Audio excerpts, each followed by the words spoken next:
Je me rends à Okinawa, où le Japon a livré sa dernière bataille. Au printemps 1945, après un demi-siècle de domination sur le Pacifique, l'Empire du Soleil levant doit reculer. En ce dimanche de Pâques de 1er avril 1945, la plus grande armada navale des États-Unis attaque l'île. La bataille d'Okinawa sera la dernière de la Seconde Guerre mondiale et la plus sanglante de toute la guerre du Pacifique. Les forces japonaises sont affaiblies, mais encore capables de repousser les forces alliées pendant près de 3 mois, avec pour seule arme leur patriotisme et le sous-sol de l'île.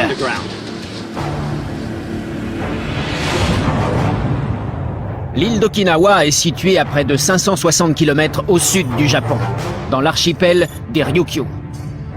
En mars 1945, 1600 navires de guerre font route vers ce paradis luxuriant, déterminés à le prendre de force et à mettre le Japon à genoux. En Europe, les nazis sont au bord de la défaite. Le Japon est la dernière puissance de l'Axe encore debout. C'est l'ultime bataille de la Seconde Guerre mondiale.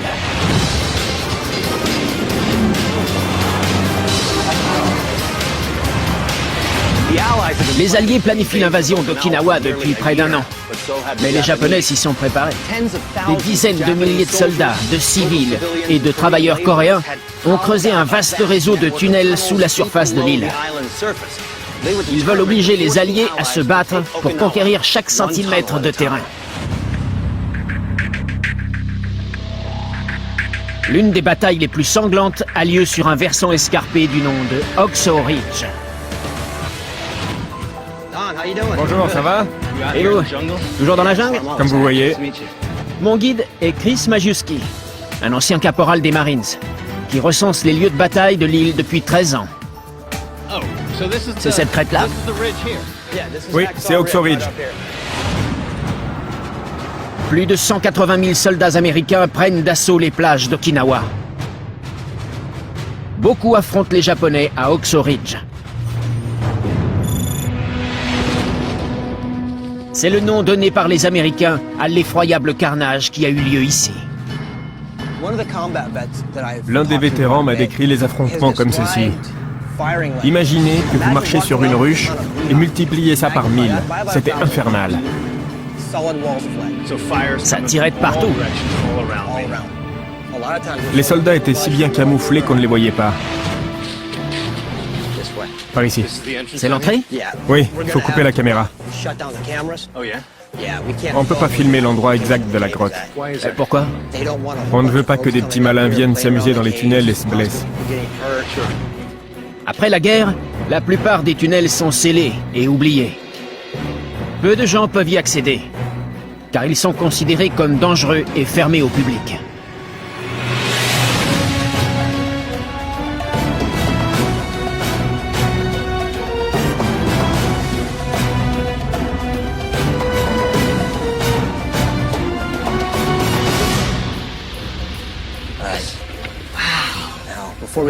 Avant d'aller plus loin, quelques mots sur les lieux.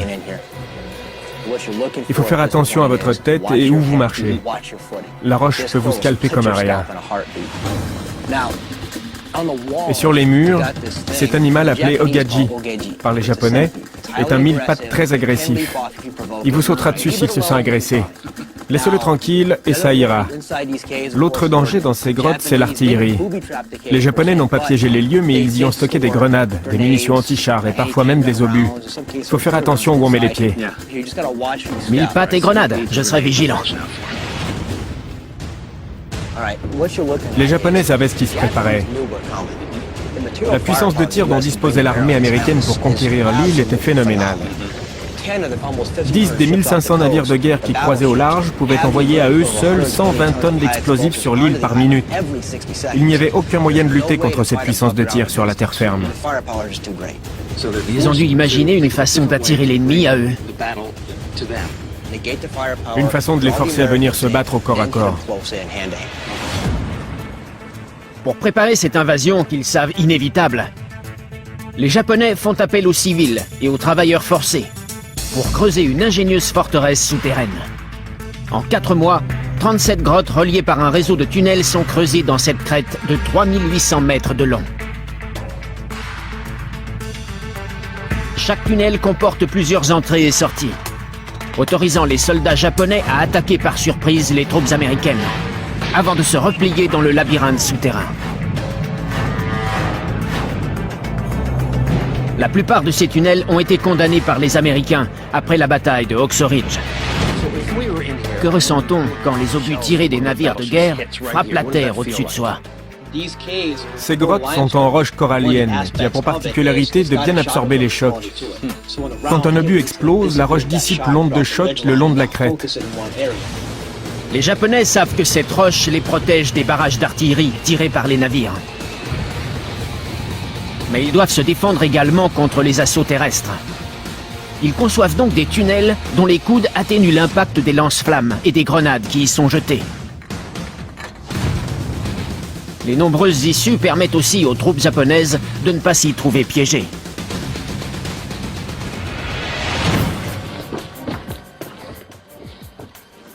Je vois la lumière du jour. Il y a une sortie à l'autre bout. Oui, lors de l'assaut sur la crête, les Japonais pouvaient... Wow, ça s'éboule. Et de plus en plus, ouais. Ça va? Ça va. Vous avez vu? Baissez la tête. C'est pour ça qu'il faut faire attention. Comme ils ont été construits sans contrefort et n'ont pas été entretenus, les tunnels finissent par s'effondrer sous le poids de la montagne. Mais en 1945, c'est une forteresse pratiquement impénétrable. Regardez ces traces noires sur les parois. Ce sont les lance-flammes utilisées par les GI pour prendre d'assaut ces grottes qui les ont laissées. Le mur tout entier est couvert de suie. Il devait falloir du courage aux soldats américains pour avancer vers l'entrée des grottes sous les tirs des mitrailleuses et des snipers et se retrouver ensuite dans la pénombre des tunnels sans savoir quelles horreurs les y attendaient. Le porteur du lance-flamme fait tout le sale boulot. Son espérance de vie est de 2 semaines. Depuis la grotte, quand on regarde dehors, si quelqu'un se tient devant et qu'on distingue sa silhouette, il est mort. Pour les soldats japonais, c'est une lutte à mort qu'ils n'envisagent pas de perdre. Car ils considèrent que leur empereur est un dieu vivant. Et ils savent qu'ils sont le dernier rempart pour protéger leur nation. Ils emploient ici des tactiques comme de jeter des déchets humains sur l'ennemi en contrebas. Comme au Moyen-Âge. C'est le siège du château. Cette île, c'est l'entrée, et derrière, il y a le Japon, c'est-à-dire la maison. Quand on défend l'entrée parce que sa femme, ses enfants, sa mère et sa grand-mère sont dans la maison, on se bat de toutes ses forces. Le plus fou, c'est que ça a fonctionné. Truman aurait dit « Je ne veux pas d'un autre Okinawa d'un bout à l'autre du Japon ». Et en effet, Okinawa marquera la fin de la guerre. Le 6 août 1945, 3 mois après la bataille de Oxo Ridge, Truman ordonne le lâcher d'une bombe atomique sur Hiroshima, puis d'une seconde sur Nagasaki, 3 jours plus tard. La bataille de Oxo Ridge a duré 11 jours. L'armée américaine y a perdu 2500 hommes. Le Japon, 4500. Plus de 7000 hommes en 11 jours au total. Exact. Rien qu'ici. Sur cette crête. Incroyable.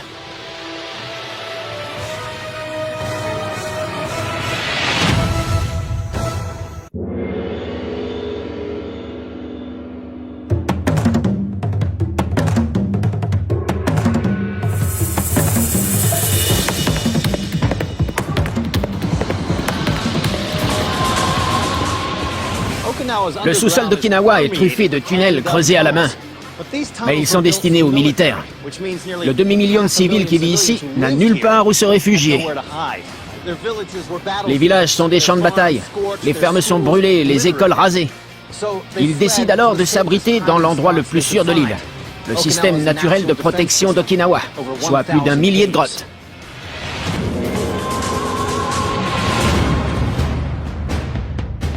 Une gigantesque grotte naturelle se trouve près de la ville d'Itoman, à l'extrémité sud de l'île.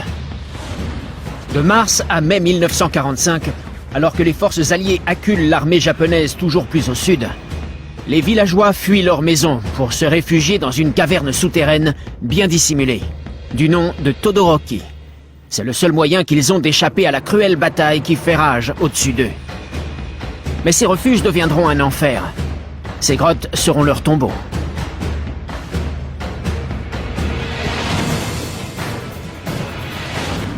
J'ai rendez-vous avec Zenichi Yoshimine.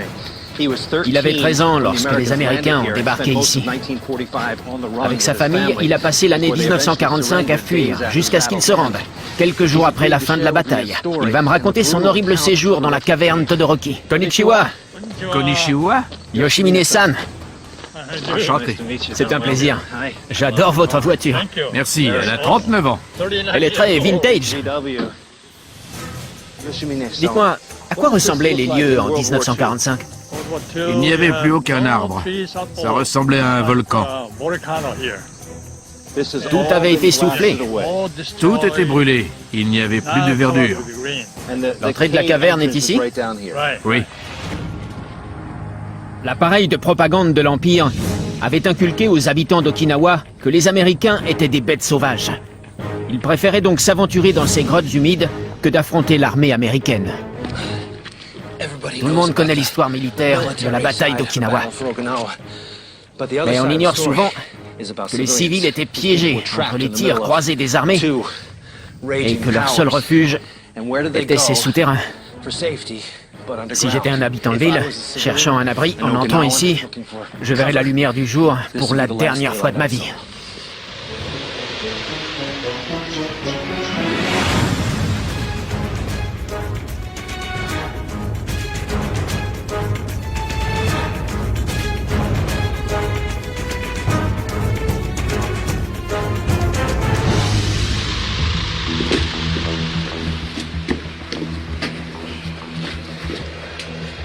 Impressionnant. On arrive à l'endroit le plus large, où les civils se cachaient. D'accord. Les conditions de vie dans ces grottes étaient épouvantables pour les villageois qui s'y cachaient. Todoroki ne faisait pas exception. Mais avec la bataille la plus sanglante de la Seconde Guerre mondiale se déroulant au-dessus de leur tête, c'était leur seul espoir. On nous avait dit que vous étiez des monstres, pas des humains. Que si on se faisait attraper par les Américains, ils nous couperaient le nez, les oreilles, ou que leur tank nous écraserait. C'est une raison assez convaincante pour se cacher dans une grotte. La plupart des cavités d'Okinawa sont le vestige d'anciens récifs coralliens, autrefois sous le niveau de la mer, il y a environ 1 million d'années. Les centaines de grottes naturelles de l'île ont été creusées par le ruissellement de l'eau de pluie à travers la roche corallienne poreuse. C'est cette eau qui a façonné les vastes espaces souterrains, fournissant des bunkers idéaux, mais des conditions de vie exécrables.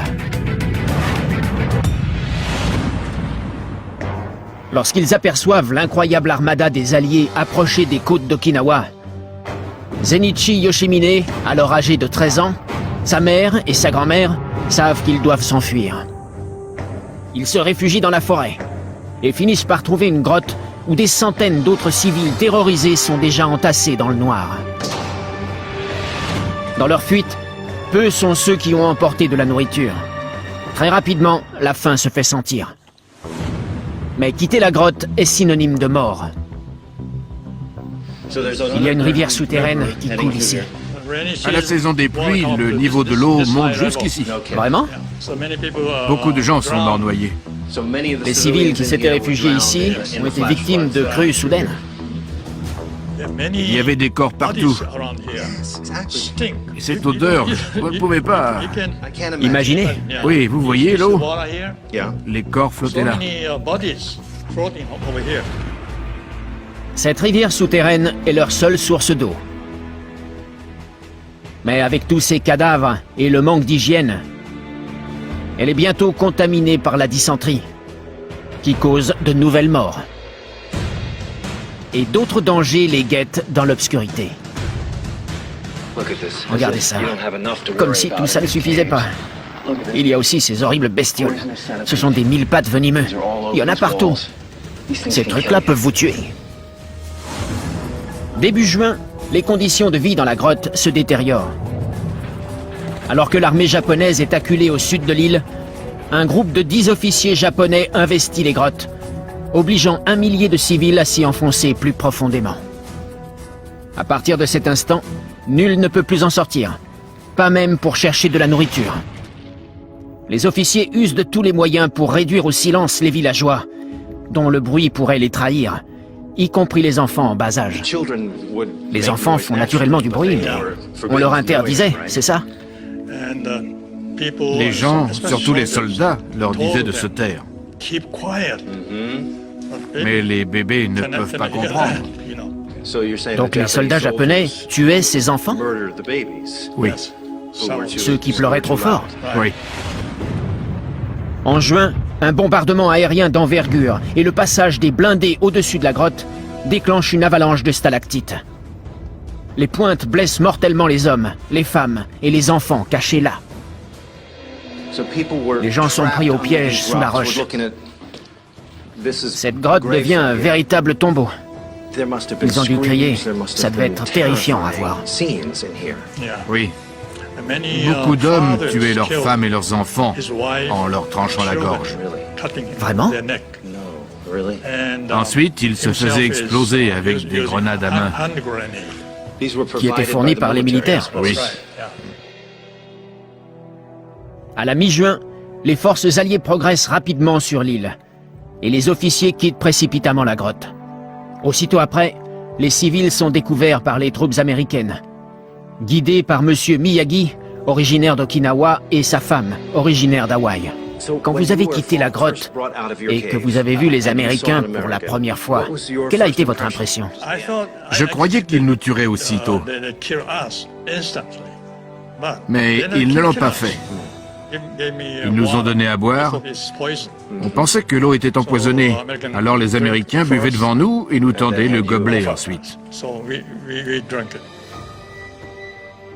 Un tiers de la population civile d'Okinawa, plus de 150 000 personnes, trouvent la mort durant les 3 mois de cette bataille. Il est impossible de savoir combien sont morts ici. Plusieurs centaines, selon Monsieur Yoshimine. Il y a des restes humains partout dans cette grotte. Partout. Partout dans la grotte. Que ressentez-vous en revoyant cet endroit? Je ne veux plus jamais revenir ici, à l'avenir. Plus jamais.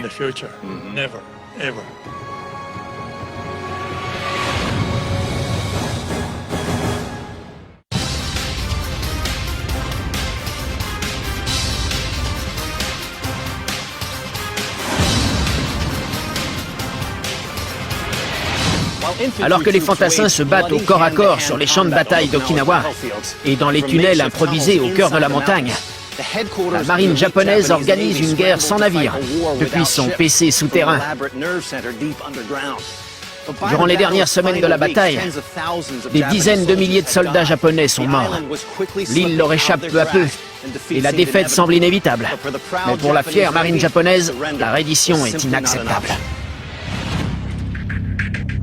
À 3 km au sud de Naha, sur la péninsule d'Oroku, la marine a construit un poste de commandement souterrain, dans la colline surnommée Admiral's Hill. C'est ici qu'est stationné le vice-amiral de la flotte japonaise, l'amiral Ota. Au début de la guerre, le Japon est l'une des plus grandes puissances maritimes au monde. Mais en juin 1945, la flotte japonaise est décimée et tout juste à même de défendre son quartier général terrestre. Un assaut amphibie de la 6e division de Marines isole le quartier général du reste de l'île. La honte de la défaite est insupportable pour ces loyaux soldats et marins japonais qui considèrent le suicide rituel collectif comme un honneur.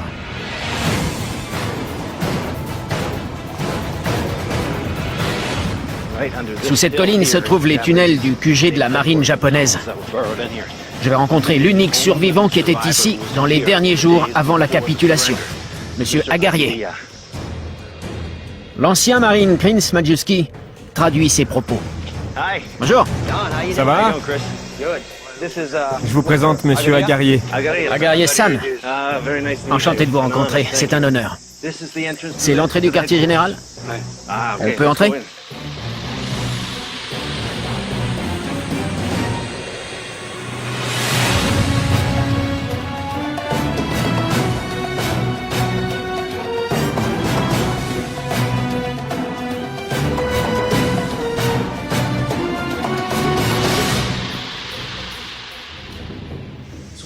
En quelle année était-il ici? Il est arrivé ici le 13 juin 1945. En plein feu de l'action. Oui. Il a vu se dérouler ici les derniers jours de la bataille d'Okinawa. Exactement. Monsieur Agarier occupait une fonction subalterne dans la marine impériale japonaise. Une fois celle-ci anéantie, sa tâche a consisté à défendre la base, à l'aide d'autres soldats. Il est différent de tous les autres tunnels de l'île par sa conception. Et puis, c'est le QG. Il faut un meilleur confort matériel puisque le vice-amiral réside ici. Contrairement aux tunnels de Oxo Ridge ou aux grottes dans lesquelles se réfugient les civils, le QG de la marine est un vaste réseau sophistiqué de tunnels en béton. Les explosions de l'extérieur n'ont qu'un faible impact sur sa structure, enfouie à 30 mètres de profondeur. Certains tunnels atteignent 300 mètres de long. Ils sont électrifiés et équipés d'un système de ventilation. Ils relient de vastes pièces comme le quartier privé de l'amiral, le poste de commandement, les postes radio et codage, la cuisine, l'infirmerie et les dortoirs. Certains tunnels sont condamnés. Ah, voilà. J'ai l'autorisation d'aller y jeter un coup d'œil.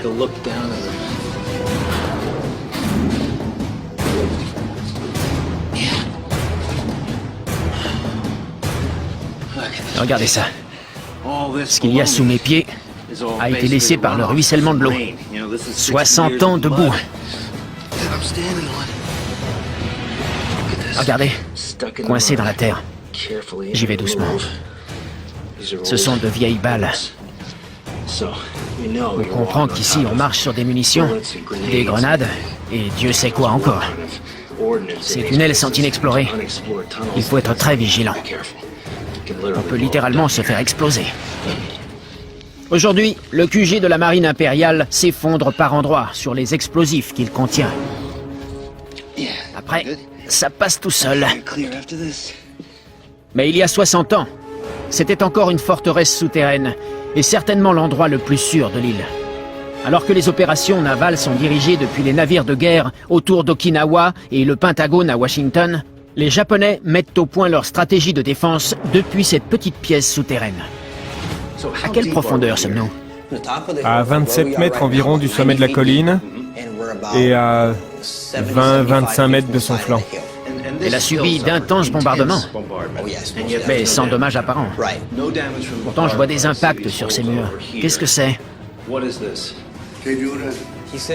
Il dit que ce sont des grenades à main. Ils ont explosé ici? Oui. Il y avait 3 façons de se suicider. Les grenades à main, on retire la goupille, on lâche la poignée et on la tient près de son ventre ou de sa tête. C'est ce qui a laissé ses traces.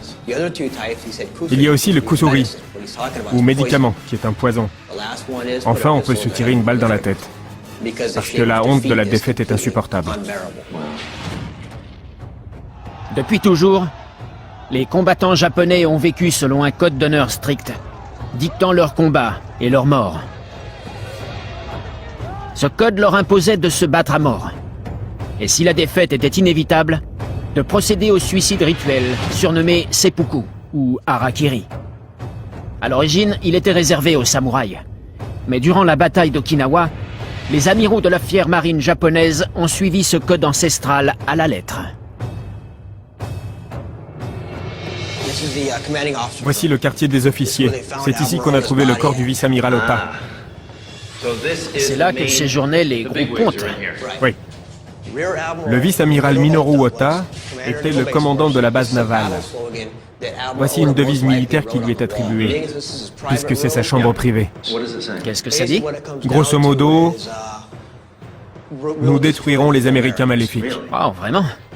Et là?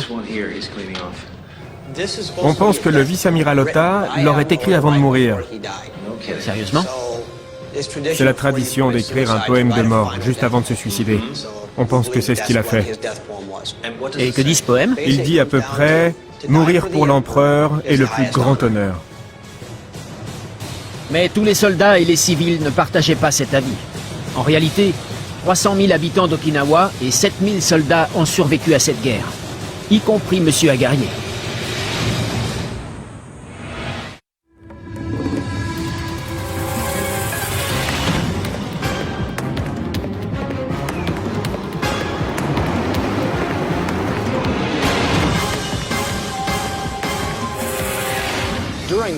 Pendant la Seconde Guerre mondiale, on enseignait aux enfants japonais que leur empire était engagé dans une guerre sainte. Le Japon et son empereur d'ascendance divine auraient au fait de vaincre les Américains. Mais alors que la guerre tourne en faveur de ces derniers, dans tout le pays, on pousse les civils à s'enrôler dans l'armée. Des dizaines de milliers d'habitants d'Okinawa sont réquisitionnés, y compris les adolescentes issues des écoles d'élite de l'île. De petits villages comme celui-ci deviennent des champs de bataille, et les hôpitaux sont le théâtre de scènes d'horreur. La mort est partout. À 6 km au sud de Oxo Ridge et à 5 km de Naha, la capitale, se trouve la petite ville d'Aebaru. En 1944, alors que 180 000 soldats américains font route vers l'île, le 32e hôpital militaire impérial est déplacé hors de portée de l'artillerie alliée. En moins d'un an, un réseau de 30 tunnels est construit dans la colline, qui surplombe la ville, pour devenir un hôpital souterrain parfaitement fonctionnel.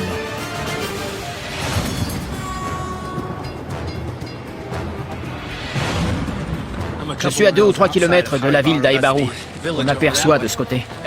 Tout ce que vous voyez ici était un champ de bataille, truffé de tunnels. À la fin de la guerre, la plupart des tunnels de l'hôpital sont nettoyés par les forces américaines, à coups de lance-flammes et de grenades à main. Ces accès sont désormais obstrués par les décombres. De nombreuses entrées de ces tunnels sont encore visibles. En voici une, qui est bouchée, comme beaucoup d'autres. Mais on doit pouvoir jeter un œil à l'intérieur, grâce à ma petite caméra. C'est marqué « Attention au rabou ». C'est le serpent venimeux local. Il vit apparemment dans cette zone. On fera attention. Voici l'ouverture du tunnel.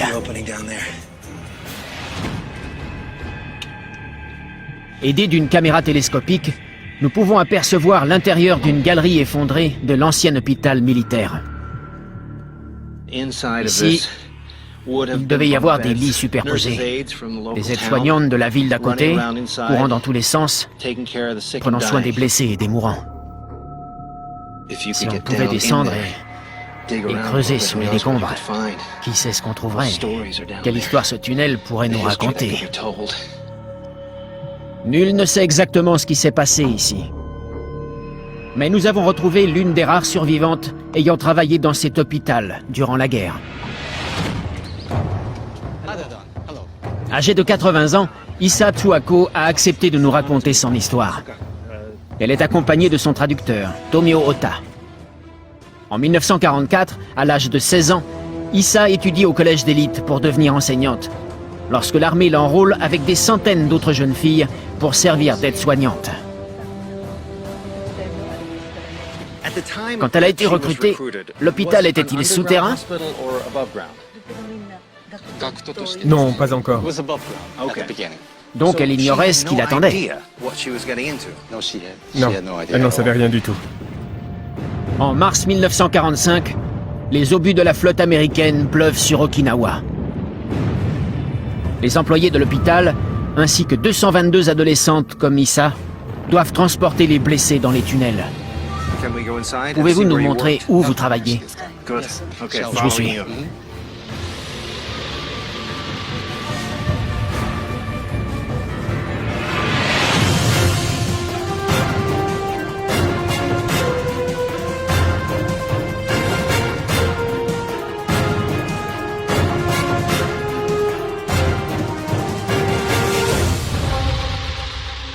C'est l'entrée d'un des tunnels. C'est le tunnel numéro 20. Combien de kilomètres y a-t-il? Environ 4 kilomètres. On voit encore dans le sol les trous laissés par les piliers qui supportaient la voûte. Tout a été creusé à la main. D'accord. Il y avait des rangées de lits doubles sur le côté gauche, et là, un passage. C'était très exigu. Oui. Nous entrons par le tunnel numéro 20, l'entrée principale de ce qui était surnommé l'unité 2, l'aile chirurgicale de l'hôpital. Elle est coupée par 2 tunnels plus petits. Il y a 30 galeries au total, d'1,80 m de haut comme de large, creusées à la pioche dans la roche corallienne, puis renforcées par des piliers en bois. Des enfilades de lits superposés encombraient les couloirs étroits. En raison de l'affluence, les blessés étaient à 2 par couchage. Dans cet espace réduit, elle devait pratiquer des soins. Oui. Et il y avait également des blessés étendus dans le passage. Incroyable. Son travail consistait à aider les infirmières et soulager les patients, comme elle le pouvait, en leur apportant de l'eau et des pansements. Mais en raison du manque de médicaments, notamment d'antiseptiques, la plupart des blessés souffraient de gangrène et d'autres infections. À l'extérieur, la bataille s'intensifie et les corps s'entassent. Issa et ses camarades sont à bout. Une fois l'eau potable épuisée, la dysenterie fait des ravages.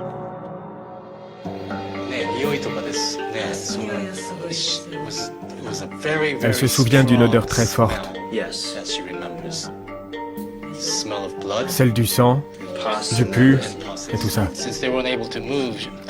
Comme les blessés ne pouvaient pas se déplacer, ils devaient faire leurs besoins dans les lits. Elle leur apportait des pots de chambre. D'abord, elle inspirait une bonne bouffée d'air frais dehors, et puis elle revenait. Ouais, je vois. À l'issue de 3 mois de bataille, des centaines de soldats horriblement blessés affluent à l'hôpital. Les chirurgiens, les infirmières et les jeunes aides-soignantes sont débordés. Tous travaillent jour et nuit au chevet des patients. C'est leur dernière chance de sauver leur patrie. Les médecins amputaient les blessés 24 heures sur 24. Elle évacuait les membres amputés à l'extérieur. Oui. Les blessés survivaient rarement plus de 5 jours. Chaque jour, 5 hommes mouraient dans le tunnel numéro 20.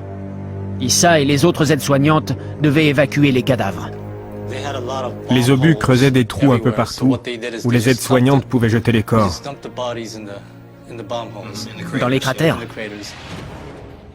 Fin mai, on peut suivre l'avancée des troupes américaines depuis l'entrée du tunnel. L'équipe médicale abandonne les soldats à leur sort, pour se réfugier dans le souterrain, où elle découvre avec stupeur 5 soldats japonais, dont un officier de haut rang, en train de préparer un breuvage suspect.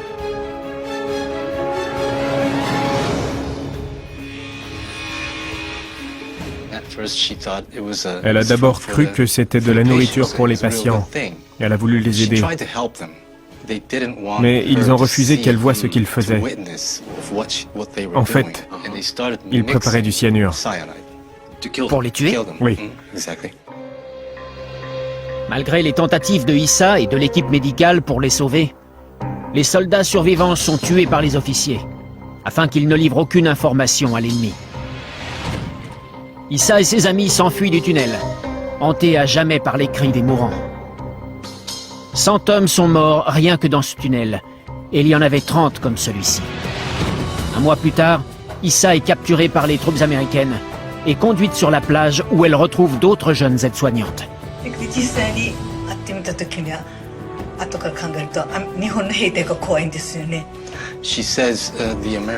Les Américains les ont traités avec plus de respect que les Japonais. C'était les Japonais qui faisaient le plus peur.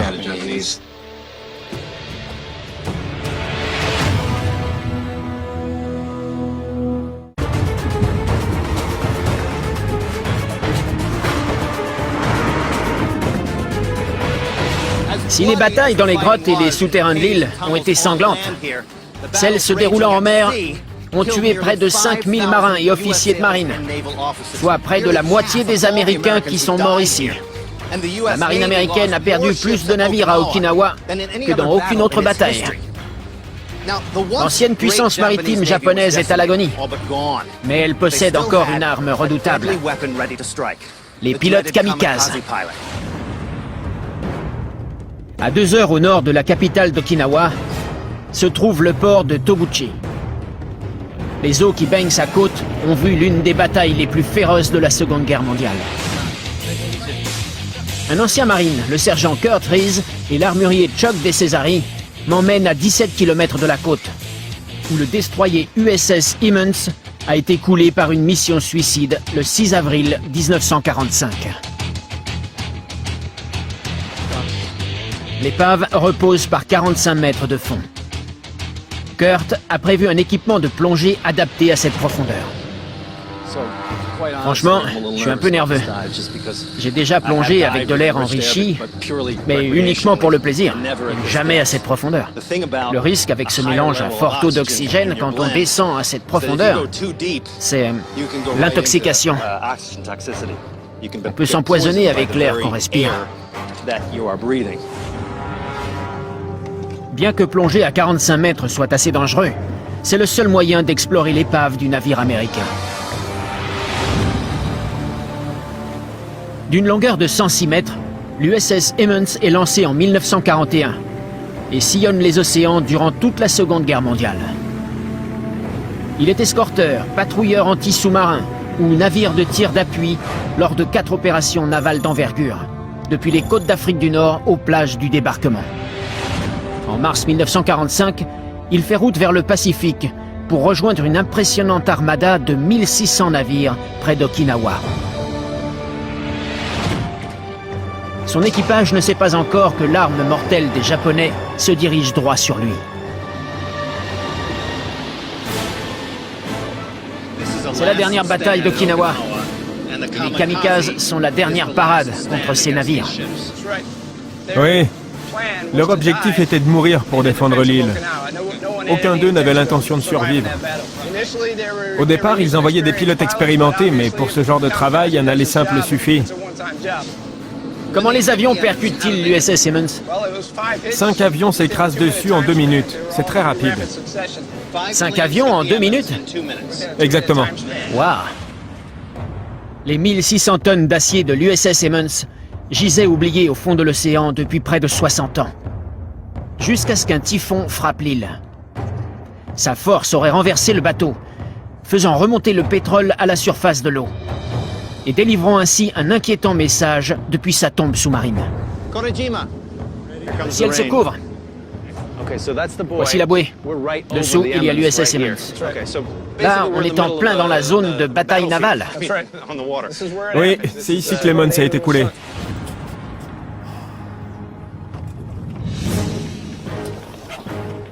Une fois sous l'eau, on pourra entrer dans le navire? Non, on restera à l'extérieur car c'est un cimetière de guerre. 60 marins y ont trouvé la mort, sans compter les 5 pilotes japonais qui sont ensevelis dessous. En signe de respect, on n'ira pas explorer l'intérieur. Prêt? Prêt? C'est parti.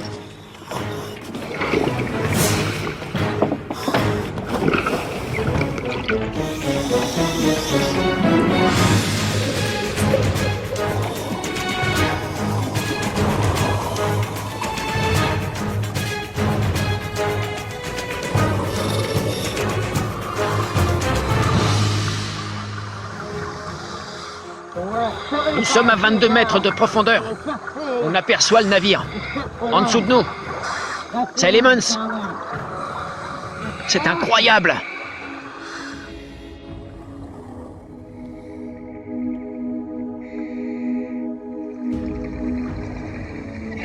Regardez la taille de cet engin. Il est immense. Ce trou est l'œuvre d'un avion kamikaze. On est sur le flanc du navire. L'avion s'est écrasé là. C'est l'un des 5 avions kamikazes qui ont coulé l'Emmons.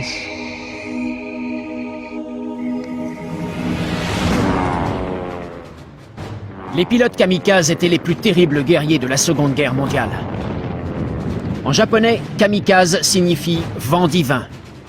Une mission suicide était un acte de total dévouement patriotique. C'est lors de la bataille d'Okinawa que les kamikazes ont infligé le plus de dommages. Parallèlement à l'attaque de l'USS Emmons, 355 pilotes kamikazes dirigent leur engin bourré d'explosifs, le réservoir plein d'essence, sur des cibles navales, percutant 22 navires de la marine américaine, dont 11 sont coulés. C'est l'une des attaques les plus meurtrières de l'histoire de l'US Navy. Plus de 60 ans après avoir sombré, l'USS Emmons est encore bien préservée. La plupart des 60 membres d'équipage tués lors de l'attaque reposent encore dans sa coque. À la mémoire et en l'honneur de l'équipage de l'USS Emmons, DD 457, perdu au combat le 6 avril 1945. Toutes ces vies humaines gâchées. Tous ces hommes sont ensevelis à l'intérieur de ce navire. Ça paraît si proche de nous. Edwin Anderson. Linz Temple. Des hommes sont morts. Juste ici.